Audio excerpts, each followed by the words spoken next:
在成长的旅程中，实践者之路为我们提供了工具与方法的宝藏。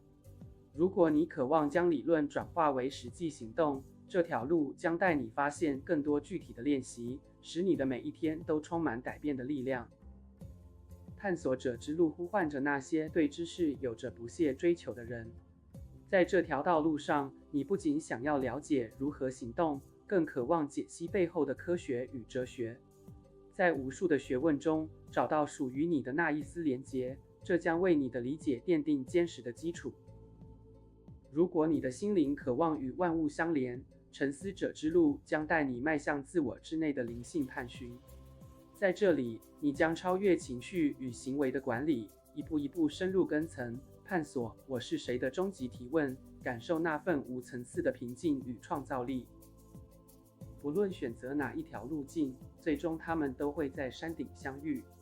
每一条道路都是独特的体验，让生命的智慧引领我们走过各自的探索旅程。对于实践者而言，平衡质量与数量是至关重要的挑战。学习的力量就在于如何将它融入日常生活中，面对生活中各种具体挑战，提升自己的能力。探索者的渴望如同海洋，自然交织着知识的诗意。在学习的旅途中，每一个问题都是一扇窗，打开更深层次的理解，让我们看到这个世界的本质。沉思者的旅程是一个融合自然与内在安宁的过程。在这里，灵性不再是遥不可及的理想，而是每一次与自然的对话，每一次心灵的反思，令我们获得真正的平静。